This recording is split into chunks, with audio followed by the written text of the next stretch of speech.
ইন্নামাল মুমিনুনা আল্লাযীনা ইযা যুকিরাল্লাহ,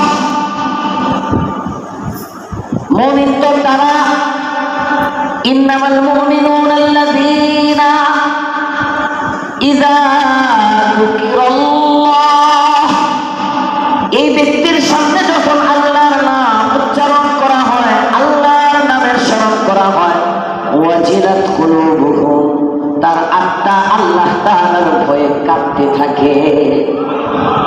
ওয়াজিলাত কুলুবুহুম, ওয়াজিলাত, কাঁপে কাঁপে। মুয়াজ্জিন যখন মসজিদের মধ্যে বলে আল্লাহু আকবার, আল্লাহু আকবার, মুয়াজ্জিন মসজিদের মধ্যে বলে আল্লাহু আকবার, আযান, এই আওয়াজ যখন তার কানে যায় সে কাঁপে। কাঁপে দেখেই তো দোকান খোলা রাখে। কথা বলেন না কেন? কাঁপে দেখেই তো আযানের পরেও চার দোকানের সামনে বসে বসে আড্ডা মারে। হ্যাঁ, কাঁপে কাঁপে। ইন্নামাল মুমিনুনা আল্লাযীনা ইযা যুকিরাল্লাহ, মুমিনের সামনে যখন আল্লাহর নাম উচ্চারণ করা হয়, মুমিনের সামনে যখন আল্লাহ পাক রব্বুল আলামিনের পরত্বের বয়ান হয়, মুমিনের সামনে যখন কুরআনে কারীমের তিলাওয়াত করা হয়, আল্লাহ পাক রব্বুল আলামিন বলেন ঈমানের থার্মোমিটার হলো ঈমান আছে কিনা বুঝবে কিভাবে? ইন্নামাল মুমিনুনা আল্লাযীনা ইযা যুকিরাল্লাহ, যে ব্যক্তি মুমিন তার সামনে যখন আল্লাহর নাম উচ্চারণ করা হয়, ওয়াজিলাত কুলুবুহুম, এই ব্যক্তি আর ঠিক থাকতে পারে না। এই ব্যক্তির অন্তরের মধ্যে কম্পন সৃষ্টি হয়, এই ব্যক্তির দিলের মধ্যে কম্পন সৃষ্টি হয়। দুনিয়ার কোনো কাজ তার ভালো লাগে না, সে দৌড়ে দৌড়ে রবের দিকে ধাবিত হয়। সুবহানাল্লাহ। চিন্তা করেন, পুরা গোয়াল থেকে মুমিন আছে কইছে। গোয়াল থেকে বাদ দেন, আপনি আপনার দিকে তাকান, আপনার ঈমানটা কেমন? আযানের আওয়াজ কানের মধ্যে আসে, ব্যবসায়ী ব্যবসার মধ্যে বসা, দোকানদার দোকানের গদিতে বসা, পাম্পের মালিক পাম্পের মধ্যে বসা, ড্রাইভার ড্রাইভিং সিটে বসা, সব আপন আপন অবস্থায়, সব। আযান হয়, মসজিদে নাই। মুমিনের সমাজে আযানের পরে আবার দোকানে কাস্টমার যায় কিভাবে, আর ব্যবসায়ী দোকানের গদিতে থাকে কিভাবে? কথা বলেন না কেন? ভালো করে ভাবেন। আমি যদি মুমিন হয়ে রব বলতেছেন, আল্লাহর নাম শুনলে আমার দিল কাঁপবে। ফ্রেন্ড সার্কেল নিয়ে বসে আছি, আযান তো অবস্থার পরিবর্তনের জন্য। আমি বসা আছি, বসা থেকে দাঁড়ায় যাব, শোয়া আছি, শোয়া থেকে বসে যাব, কথা বলতেছি, আড্ডা মারতেছি, আড্ডা বন্ধ করে দিব। আযানের আওয়াজ যাবে, ব্যবসায়ীর দোকানের শাটার নামতে থাকবে, চাকরিজীবী কাগজের মধ্যে সাইন করতেছে অফিসে, সিগনেচার বন্ধ হয়ে যাবে। ওই ইন্দুর মরার ওষুধ যেমন জায়গায় খায় জায়গায় পেট, আল্লাহ নামের আওয়াজ শোনার পরে মুমিনের দুনিয়াবি সমস্ত কাজ যেখানে আছে ওখানেই থেমে যাবে। এর নাম মুমিন, এর নাম মুমিন।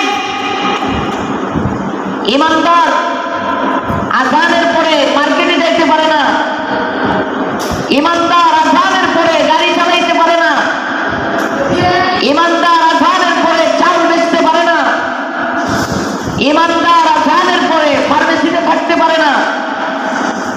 ইমানদারের আযানের পরে এক কাজ, সেটা হলো মসজিদ। জোরে বলেন সুবহানাল্লাহ। এটা যদি হয় তাহলে আমি মুমিন, নয়তো আমার নাম আব্দুল মুমিন, মুমিনুল ইসলাম, ইসলাম তালুকদার, অনেক সুরা মুমিন আমি ফ্যাক্টরি, নিজের দাবিতে মুমিন, আদমশুমারিতে মুমিন, আল্লাহর খাতায় আমি মুমিন না। আল্লাহর দপ্তরে মুমিন হওয়ার জন্য গুণ কয়টি? সবাই বলে নাই। কয়টি গুণ? 1 নম্বর আল্লাহর ভয়ে অন্তর কাঁপা, অন্তর প্রকম্পিত হওয়া। সাহাবায়ে কেরাম যখন আযানের আওয়াজ শুনতেন, তাদের দিলের মধ্যে এমন এক কাইফিয়ত তৈরি হইত, কিছু সাহাবী তো বেহুশ হয়ে যেতেন। হযরত আবু বকর সিদ্দিককে আযানের পরে ধরে ধরে দুইজনে মসজিদে নিতে হইত। সাহাবায়ে কেরাম বলেন, আমিরুল মুমিনিন, আযান পর্যন্ত আপনাকে আমরা সুস্থ দেখি, আযানের আওয়াজ আপনার কানে আসার সাথে সাথে আপনি পড়ে যান, আপনি অস্থির হয়ে যান, আপনি ছটফট করতে থাকেন। ব্যাপারটা কি? দুইজনে ধরে ধরে আপনাকে মসজিদের মধ্যে নিতে হয় আমিরুল মুমিনিন, কারণটা কি? এটা কি রোগ? হযরত আবু বকর সিদ্দিক বলেন, আযানের মাধ্যমে আমার রব যখন আমাকে মসজিদের মধ্যে ডাকে, আমি মসজিদের মধ্যে যাব, আমার রবের সামনে হাজিরা দিব।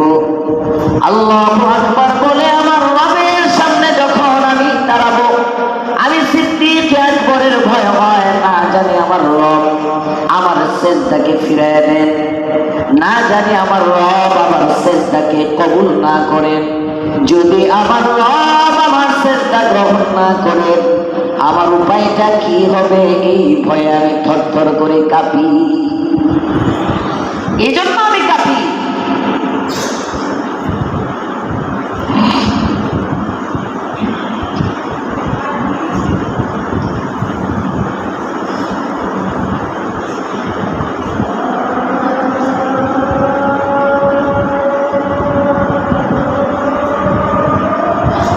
আল্লাহু আকবার, আল্লাহু আকবার।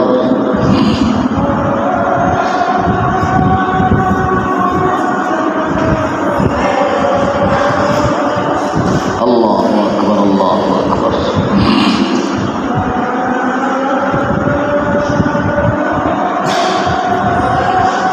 আশহাদু আল্লা ইলাহা ইল্লাল্লাহ।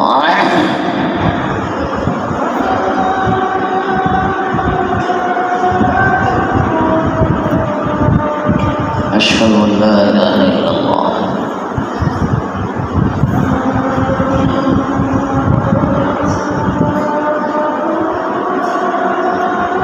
أشهد أن محمدا رسول الله.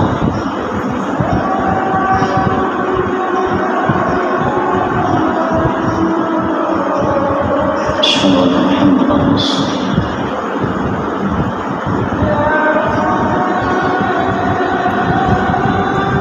لا حول ولا قوة إلا بالله.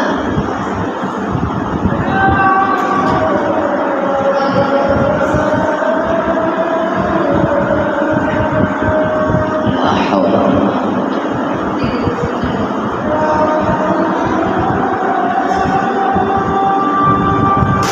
لا حول ولا قوة إلا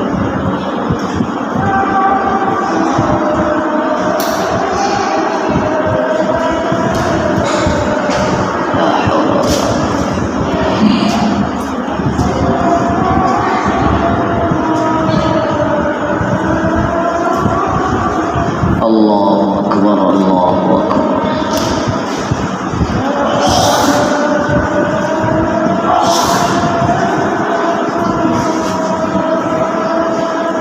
لا إله إلا الله. اللهم صل على سيدنا محمد وسلم. اللهم رب هذه الدعوة التامة والصلاة القائمة وبعث مقام محمد رسول إنك لا تخلف الميعاد. আল্লাহর নাম শোনার পরে মুমিনের অন্তর কাঁপবে, পরিবর্তন হবে। এটা কয় নম্বর গুণ? 1 নম্বর। বলেন, মুমিনে হাকিকির গুণ কয়টি? 5টি। মুমিনে হাকিকির গুণ কয়টি? 5টি। মুখস্থ করবেন, এগুলো মুখস্থ, এরপরে মিলাবেন। 1 নম্বর গুণ, আল্লাহর নাম উচ্চারণের পরে আমার অন্তর কাঁপবে। ওয়াক্তি আযান হবে, আযানের পরে আর কোনো কাজ নেই, শুধু পুরুষ না নারীও। সবাই বলে না, শুধু পুরুষ না নারীও? নারী। আজানের পরে রান্না করে নাই, আজানের পরে কোনো কাজ নাই। স্বামী যত বড় জালেমই হোক, আজানের পরে স্বামীর ফরমাবরদারি না। ফরমাবরদারি কার?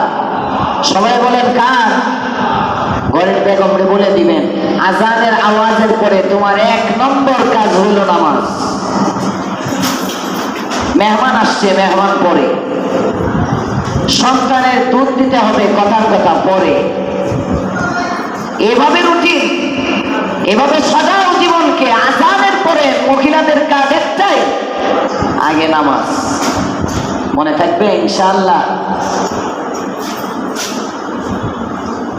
এটা হলো অন্তর কাঁপা। সাহাবায়ে কেরামের দিল কাঁপতো, আমাদের দিল কাঁপে না। আমরা আজানের সময় কাঁপবো দূরের কথা, নামাজের অর্থ জায়গা মুমিন টের পায় না। কথা বলেন না কেন? নামাজের অর্থ চলে যায়, মুমিন টের পায় না। আজকে আমি যখন মহল্লায় ঢুকি, তখন 5টা বাজে মনে হয়, 5টা বা 5:03 এরকম হবে না, 5:10 আসছে না। আমার রুমের মধ্যে যখন ঢুকছি 10-এর আগে আমি সুন্নত পড়ছি, আরো আগে 10-এ করলাম। 5:10 ফজরের জামাত হইল 5:20। আমি যখন মহল্লায় ঢুকি, ওদিক দিয়ে ওই জায়গায় দাঁড়াইছি। পুরা মহল্লা তো আর যায় না, আমার সামনে যতদূর নজর গেছে 2-3টা বাড়িতে লাইটের আলো, এছাড়া অধিকাংশ অন্ধকার, আলো নাই। টয়লেটের কোনটা, রুমের জানালা। ঢাকা শহরে তো কোন ঘরের মধ্যে যেটা আছে আর কোন ঘরে মরা, এটা বাইরের থেকে মোটামুটি অনুমান করা যায়। নাকি ভুল বলতেছি? অনুমান করা যায় না? এই শেষ রাত্রে অন্ধকারের মধ্যে কেউ, অন্ধকারে তো আর টয়লেটে যায় না, অন্ধকারের মধ্যে তো আর নামাজ পড়ে না। অন্তত যে ঘরে মানুষ উঠবে, কোনো না কোনো একটা বাতি জ্বলবে, কোনো না কোনো লাইট। এটা একটা বোঝা যায় ভিতরে মানুষের কি হালত। তো অধিকাংশ ঘরের মধ্যেই বাতি নাই। বাতি নাই মানে বাতি আছে, অন্ধকার, ঘুম। এত করা ঘুম, আজানের আওয়াজ শুনেই নাই। শুনলে না কাঁপবো দিল, আমরা তো শুনেই নাই। চিন্তা করেন আমরা কত নম্বর মুমিন। আমাদের অভাব হবে না তো অভাব হবে কার? আজকে আমার হোয়াটসঅ্যাপের মধ্যে একজনে পাঠিয়েছে, ঘুম থেকে উঠে দেখলাম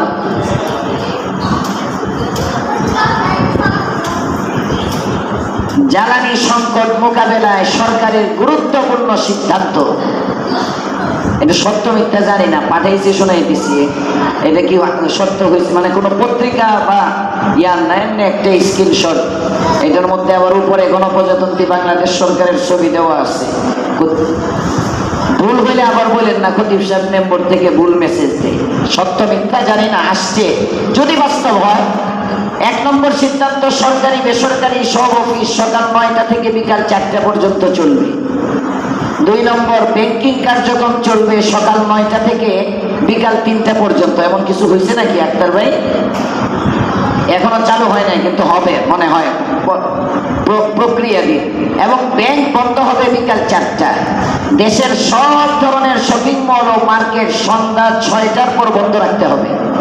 সরকারের অভ্যন্তরীণ প্রশিক্ষণ সভা সেমিনারের আপ্যায়ন ব্যয় 50% কমানো হয়েছে এবং সরকারি অর্থায়নে সব ধরনের বৈদেশিক প্রশিক্ষণ বন্ধ থাকবে। বিয়ে বা উৎসবে কোনো আলোকসজ্জা করা যাবে না ইত্যাদি। এইটা এখানে লেখা। যদি এগুলো বাস্তবায়ন হয়, কেন এগুলো করা হচ্ছে? বিদ্যুৎ ও জ্বালানি সংকট মোকাবেলা। বিদ্যুৎ উৎপাদন করে তো বিদ্যুৎ মন্ত্রী, হ্যাঁ? বিদ্যুৎটা তো এটা মানুষের পক্ষ থেকে দেওয়া, নাকি এটাও একটা সম্পদ খোদা প্রদত্ত? মানুষ এটাকে আবিষ্কার করে, এটারে আপনার ওই যে উৎপাদনের পন্থা পদ্ধতি অবলম্বন করে, জমা করে, সঞ্চয় করে কাজ লাগায় মানুষকে, কিন্তু জিনিসটা দিলেন কি? সবাই বলেন কার দেওয়া? সব মূল খনিজগুলো কিন্তু আল্লাহ তাআলার দেওয়া। তেল, এই তেল উৎপাদন পদ্ধতি আছে বিভিন্ন, কিন্তু মূল যে তেলের খনিটা, একেবারে মূল খনিটা কার দেওয়া? আল্লাহর দেওয়া। গ্যাস উৎপাদন করি, কিন্তু গ্যাসের খনি দেওয়া কার? সব খনি, স্বর্ণ প্রসেসিং করে সব মানুষই করে, কিন্তু খনি দিলেন কে? চিন্তা করে। সব আল্লাহ তাআলার পক্ষ থেকে আসতেছে, সব ওনার দেওয়া। ইজ্জত আইন, 1 ঘন্টাও যদি ব্যাংক চালু রাখেন আর 1 ঘন্টাও অফিস করেন, অভাব দূর হবে না। অভাব এইভাবে দূর হয় না, সংকট এইভাবে মোকাবেলা করা যায় না। সংকট নিরসনের জন্য কোরআন সুন্নাহর পদ্ধতি, 1 নম্বর পদ্ধতি হলো বান্দা খাঁটি মুমিন হইতে হয়। মুমিনের জীবনে কোনো অভাব নাই, জোরে কোন সুবহানাল্লাহ। মুমিনের জীবনে কোনো সংকট নাই, জোরে বলেন সুবহানাল্লাহ। মুমিনের জীবনে সংকট নাই, মুমিনের জীবনে অভাব নাই, মুমিনের জীবনে কোনো ক্রাইসিস নাই। আস্তে আস্তে কয় সুবহানাল্লাহ। বিশ্বাস হয় না? বিশ্বাস হয় না? আমরা যে ঈমান বানাইতে পারি না, এই জন্য আমরা অভাবী। আমাদের ঈমানে কমি, এই জন্য আমাদের সমস্যা কাটে না। আর সাহাবায়ে কেরাম মুমিন ছিলেন, তাদের জীবনে সমস্যা আসে না। সুবহানাল্লাহ, সমস্যা নাই।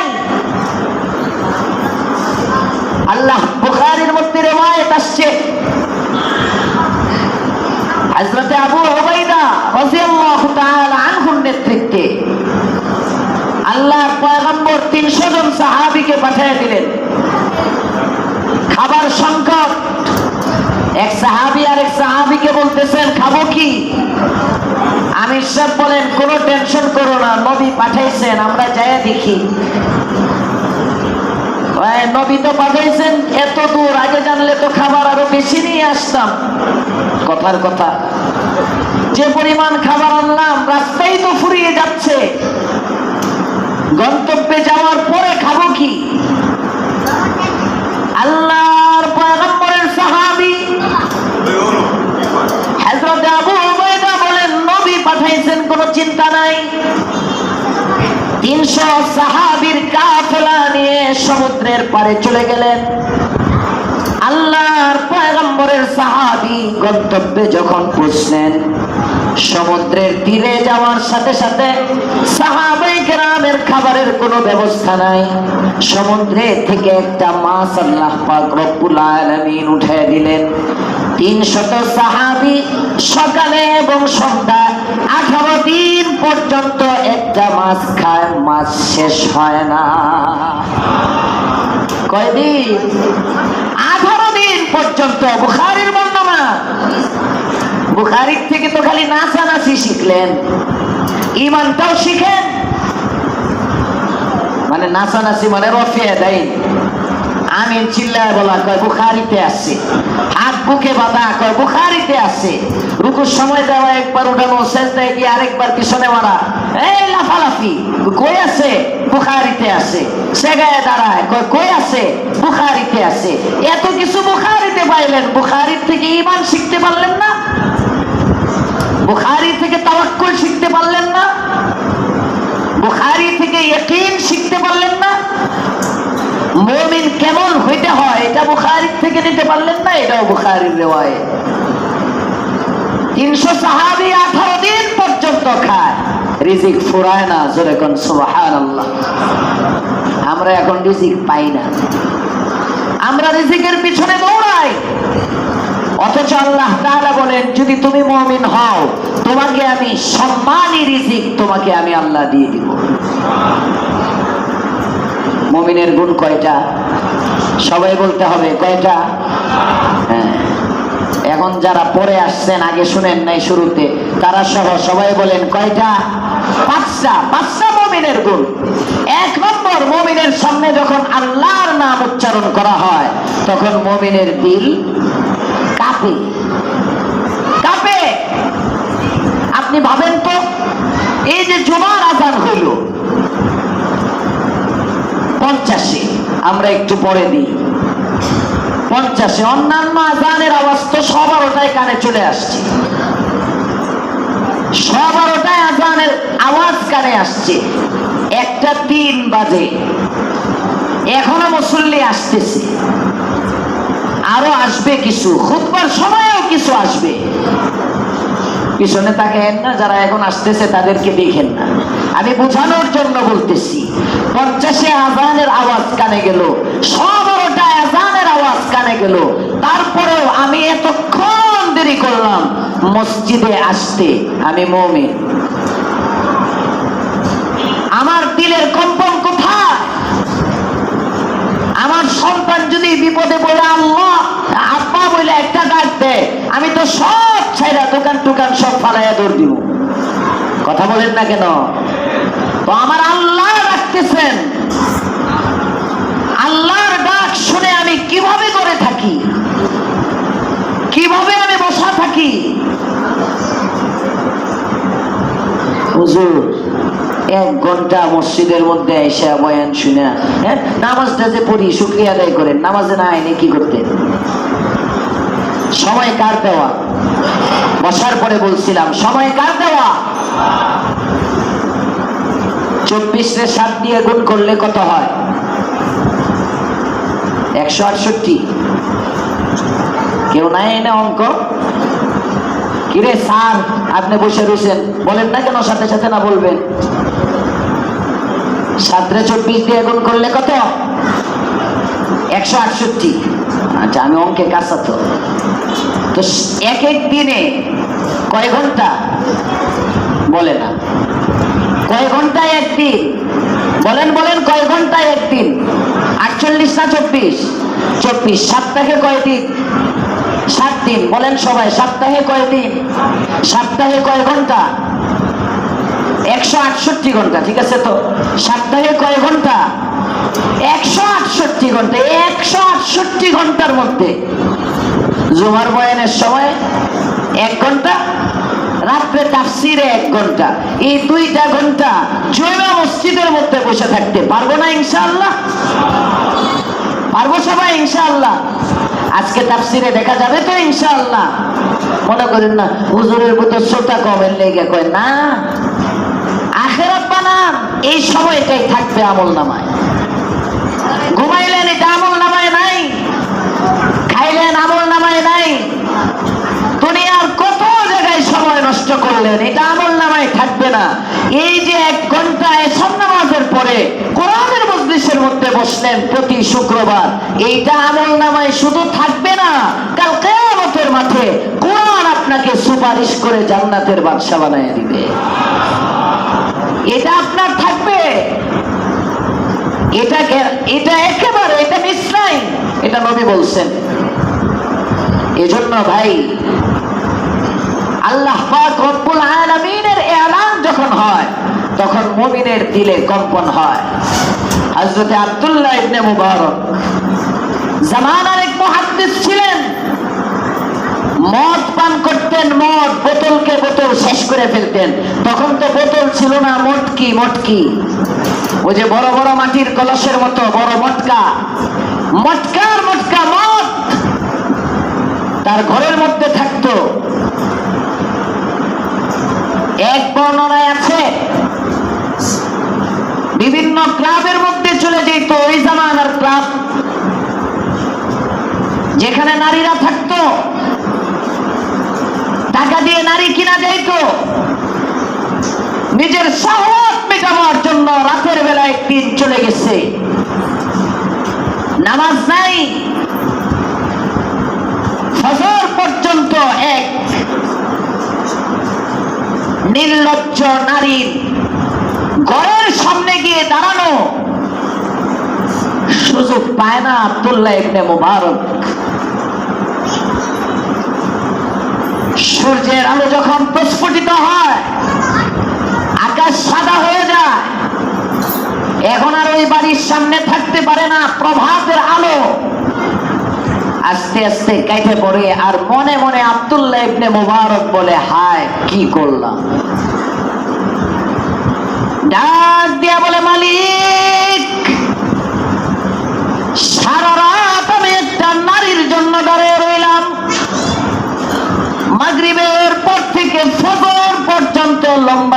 সময় দাঁড়িয়ে থেকে নারীকেও পাইলাম না, সময়ও গেল। এত সময় তো মালিক লাগতো না, এর সামান্য একটু সময় যদি তোমাকে পাওয়ার জন্য তোমার দরবারের মধ্যে নক করতাম, মালিক তোমারে পায়ে যাইতাম। কি করলাম মালিক? আর করব না। আমি আব্দুল্লাহ ইবনে মুবারক ওয়াদা দিলাম আর মদের বোতলে হাত দিব না। আমি আব্দুল্লাহ ইবনে মুবারক ওয়াদা দিলাম আর জীবনে গান শুনবো না। আমি আব্দুল্লাহ ইবনে মুবারক ওয়াদা দিলাম জীবনে আর কোনোদিন কোনো পতিতালয়ের সামনে যাব না। হযরতে আব্দুল্লাহ ইবনে মুবারক তওবা করেন।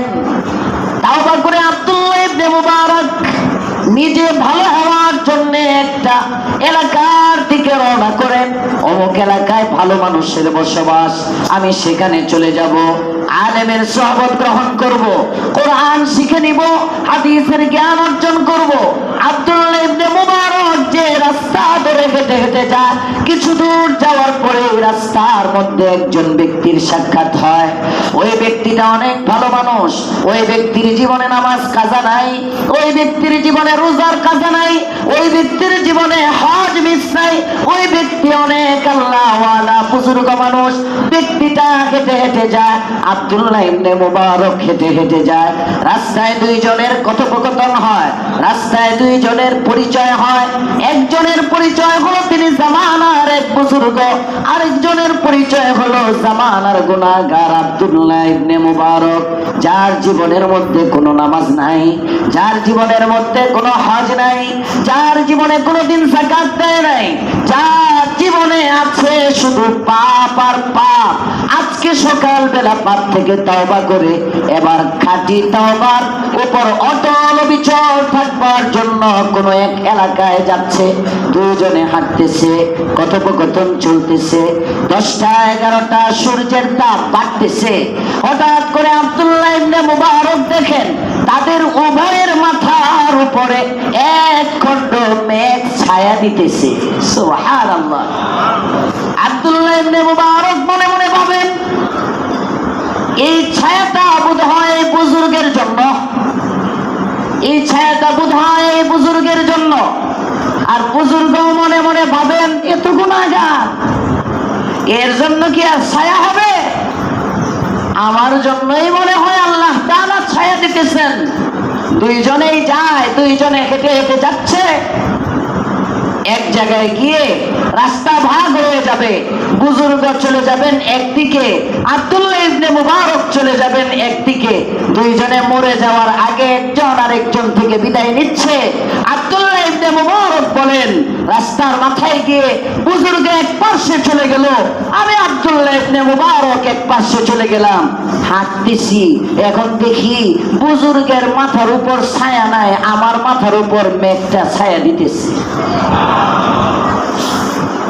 বুজুর্গ উপরের দিকে তাকায় যখন দেখে মেঘ নাই, দৌড়ে আব্দুল্লাহ ইবনে মুবারকের কাছে আসে, ডাক দিয়ে বলে, রে ভাই, কি আমল তুমি করেছো আমাকে জানাও। কি এমন আমল করেছো? এতক্ষণ ভেবেছিলাম আমার তাহাজ্জুদ মিস নাই, ইশরাক মিস নাই, আওয়াবিন মিস নাই, নামাজ মিস নাই, হজ যাকাত কোন ইবাদতের কমি নাই। মনে হয় আমার জন্যই ছায়া, এখন তো দেখি তোমার জন্য ছায়া। সুবহানাল্লাহ। তোমার আমল কি? হযরত আব্দুল্লাহ ইবনে মুবারক বলেন, আমার জীবনে একটা আমলই আছে, ওই আমলের নাম হলো তাওবা। সুবহানাল্লাহ। আর কোনো আমল নাই, আমার জীবনে একটা আমল আছে, তাওবা, তাওবা, তাওবা। আমি আজকে সকালে তাজা তাওবা করছি, আমার এছাড়া তো কোনো আমল নাই। বুজুর্গ বলেন, তোমার এই তাওবার উসিলায় আল্লাহ আসমান থেকে রোদ্রে যেন তোমার কষ্ট না হয় মেঘের ছায়া পাঠিয়ে দিচ্ছে। আসেন না বন্ধু, জীবনকে বদলাই, আসেন জীবনকে পরিবর্তন করি। গত সপ্তাহেও এই মেসেজ দিয়েছিলাম, আজকেও এই মেসেজ দেই। আমার সামাজিক ক্রাইসিস, পারিবারিক ক্রাইসিস, ব্যক্তি জীবনের সংকট, রাজনৈতিক সংকট, সম্পদের সংকট, জ্বালানি সংকট, সংকট, বিদ্যুৎ সংকট, অর্থনৈতিক সংকট, যত সংকট আছে সব সংকট মোকাবেলার জন্য একটাই পথ পদ্ধতি, তাআল্লুক মা আল্লাহ, রবের সাথে সম্পর্ক করা, রবের সাথে জুড়ে যাওয়া, আল্লাহর নাম শুনলে নিজের দিল কেঁপে ওঠা, এছাড়া আর কোনো উপায় নেই, খাঁটি মুমিন হয়ে যাওয়া। এ আব্দুল্লাহ ইবনে মুবারক জামানার মুহাদ্দিস হয়েছেন, ইন্তেকাল করছেন। আব্দুল্লাহ ইবনে মুবারক মারা যাওয়ার পরে তার এলাকায় অনেক দিন পরে একটা কামার ছিল, কামার, ওই কামারটাও মারা গেছে। কামার মারা যাওয়ার পরে একজন স্বপ্ন দেখে, কিরে আল্লাহ তোমার সাথে কেমন ব্যবহার করছে? কামার বলে, আব্দুল্লাহ ইবনে মুবারক যে তওবা করে জামানার মুহাদ্দিস হয়েছিল, যাকে আল্লাহ তাআলা তওবার কারণে দুনিয়ার গরমি থেকে বাঁচিয়ে দিছিল, তাকে আল্লাহ তাআলা তো জাহান্নামের গরমি থেকে বাঁচাইছেনই, তবে আমাকে যে জান্নাতটা দিয়েছেন, এই জান্নাতটা আব্দুল্লাহ ইবনে মুবারকের জান্নাতের চেয়ে বড়।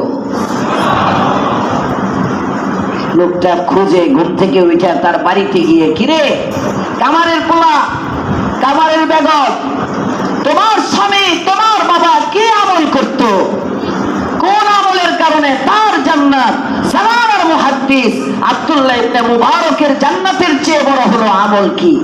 কোন আমল তো তেমন দেখি না, আমার বাপ গরিব মানুষ, কামার ছিল, কামার সারাদিন লোহা লক্করের মধ্যে হাতুড়ি দিয়ে বাইরে তো, তবে একটা আমল আমার বাবাকে দেখেছি, স্ত্রী বলে একটা আমল আমার স্বামীকে দেখেছি, যখন লোহাটা দিয়ে লোহাকে বাইরে হাতুড়ি দিয়া, হাতুড়িটা মাঝে মাঝে উপরে উঠাইতে হয়, এই উপরে উঠায়া এরপরে আবার জোরে মারে, মাঝে মাঝে এমন হইছে হাতুড়িটা উপরে উঠিয়েছে, লোহায় আঘাত করবে, ঠিক এই মুহূর্তে হাতুড়ি পিছিয়ে নেওয়ার পরে এই কামার আমার স্বামীর কানের মধ্যে মসজিদের মুয়াজ্জিনের কণ্ঠে আল্লাহু আকবারের আযানের ধ্বনি যখন আসছে, আমার স্বামী আল্লাহ নামের ধ্বনি শোনার পরে কুঠারটা, কুড়ালটা এটা আর সামনের দিকে না দিয়ে এই কুঠারটা পিছনে ফেলে দিয়েছে, পিছনে ফেলে দিছে, সামনে মসজিদের দিকে ছুটছে। এমন না কাস্টমার আসছে এক বস্তা চাউল নেবে, যদি না দেই আরেক দোকানে চলে যাবে, দিয়া নেই, নামাজ পড়বো না, চা খাইতে 10 জন বন্ধু আসছে, চাটা বিক্রি করে নেই, না, পিছন দিকে ফেলে দিত। লোকটা বলে, বুঝছি বুঝছি, এই যে মুমিনের 1 নম্বর গুণ, আল্লাহ নামের আওয়াজ শুনলে দিলের মধ্যে কম্পন সৃষ্টি হবে, দুনিয়ার কোনো কাজে মন বসবে না। এই গুণের কারণে আল্লাহ পাক রব্বুল আলামিন তোমার বাবার জান্নাতটা জামানার মুহাদ্দিসের জান্নাতের চেয়ে বড় বানায় দিয়েছেন। আমরা কি পারবো? ইনশাআল্লাহ আজানের পরে ঘরে থাকবো। সবাই বলেন, আজানের পরে ঘরে থাকবো না আজানের পরে মসজিদে আসবো? বাবা আসেন, মসজিদমুখী হন। করোনার সময় যেমন মসজিদে আসার জন্য পাগল ছিলেন, পাগল হন। সংকটে পড়ে না, সংকট আসার আগেই রবের সাথে তাআল্লুক করেন। করোনার মতো বিশ্ব মহামারীর সংকট যেভাবে বাংলাদেশে তেমন প্রভাব ফেলতে পারে নাই, পুরা বিশ্ব পরিস্থিতি যাই হোক না কেন, আমরা যদি রবওয়ালা হয়ে যাই, আসমানের মালিকের কসম, আমাদের দেশে কোনো সংকট থাকবে না, ইনশাআল্লাহ থাকবে না। পারবো আমরা সম্পর্ক করতে? তাহলে আজকের জুমার মেসেজ 1 নম্বর, বসার পরে বলতেছিলাম, জুমায় আগে আগে আসবো না পরে আসবো? সবাই বলেন পরে না আগে, একদম আগ মুহূর্তে না, খুতবার সময় না, এই আজানের পর পরে, আজানের পরে, বিশেষ করে জুমার আজানের পরে তো ঘরে থাকার কোনো সুরত নাই, কোনো সুরত নাই। এজন্য আমরা ইনশাআল্লাহ যে মসজিদের আজানই আমার কানে যাক, আমি সাথে সাথে মসজিদের দিকে চলে আসবো। পারবো ইনশাআল্লাহ? এমন না আমাদের আজান তো দেরিতে হয়, না না না, মাসআলা, মাকরু হবে, গুনাহ হবে, সপ্তাহে একদিনই তো দৌড়ে চলে আসলাম। অন্য সময় তো আর এত লম্বা সময়ের জন্য আসা হয় না, 10 মিনিট 15 মিনিট করে।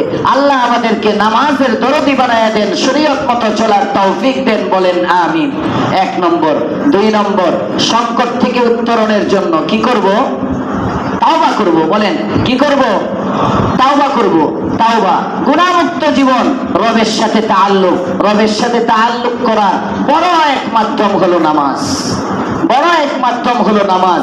আর নামাজের জন্য শর্ত হলো ঈমান। ঈমানটা যদি ঠিক থাকে আমার সব আমল ঠিক থাকবে। আর মুমিনে হাকিকির গুণ কয়টা? সবাই বলেন কয়টা? 1 নম্বর গুণ, আল্লাহর ভয়ে দিল কাঁপা।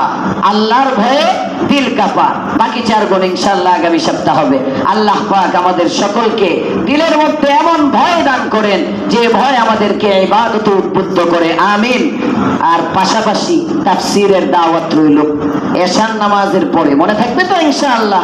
হ্যাঁ, সপ্তাহে শুক্রবারে যে তাফসীর হয় ইনশাআল্লাহ এশা পড়ব, এশার পরে তাফসীরে বসে যাব। আর একটা মাসআলা বলা হয়েছে, দেয়ালের কাছে চেয়ারে যারা বসেন এলান দিয়ে ঘুমাবেন না। ঘুমাইলে ওযু ছুটে যাইব, পরে ওযু ছাড়া নামাজ পড়বেন। যারা ঘুমাইছেন তারা গিয়া ফাঁকে ওযু করে পরে সুন্নাত পড়েন। সুবহানাল্লাহি ওয়া বিহামদিহি, সুবহানাকাল্লাহুম্মা ওয়া বিহামদিক।